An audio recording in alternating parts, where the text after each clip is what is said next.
Our chief reporter, Kaveh Solokol, has come back on set. Kaveh, oh my goodness. How do you react to that? Well, look, the first thing you should say is that referees are human beings. They make mistakes like everybody else. They were working there in a very highly pressurised environment, and they made a mistake, and it was a big mistake. The clash between Arsenal and Manchester City was always destined to be a defining moment in the title race, but instead of being remembered purely for its footballing brilliance, it will be etched into memory for yet another controversial intervention or lack thereof from VAR. From the opening whistle, the intensity was unmistakable. Arsenal arrived with purpose, pressing high and moving the ball with precision, while City, under the ever-meticulous guidance of Pep Guardiola, remained composed, probing for weaknesses with their trademark patience. The tactical battle was fascinating, but it was a single moment in the penalty area that ultimately stole the spotlight. Midway through the first half, Arsenal carved open City's defense with a slick attacking move. As the ball found its way into the box, an Arsenal attacker looked certain to capitalize until he was brought down under what appeared to be clear contact. The reaction was immediate. Players appealed passionately, the bench erupted, and even neutral observers anticipated the referee pointing to the spot. But the whistle never came. What followed was a brief VAR check that felt almost procedural rather than investigative.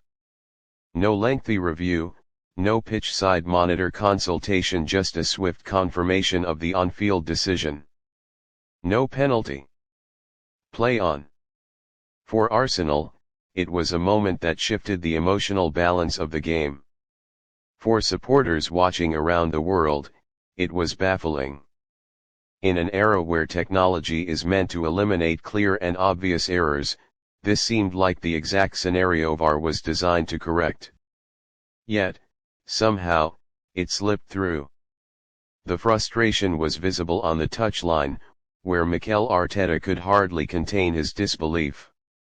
His players, too, appeared rattled not just by the decision, but by the sense that a crucial opportunity had been denied. In matches of this magnitude, margins are razor thin, and moments like these can define outcomes.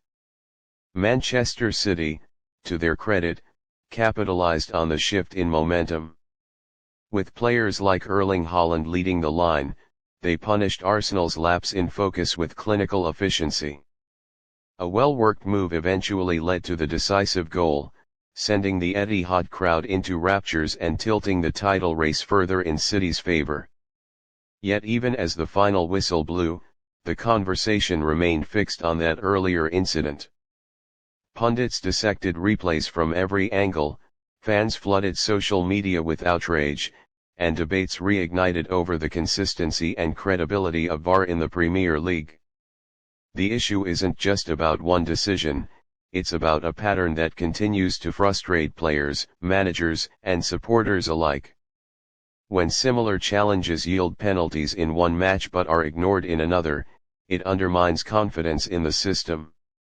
VAR was introduced to bring clarity, but too often, it seems to introduce more confusion. For Arsenal, this defeat will sting far beyond the final scoreline. They matched City for long stretches, showed tactical discipline, and demonstrated the resilience of genuine title contenders. But football at the highest level is unforgiving, and when key decisions go against you, the consequences are magnified.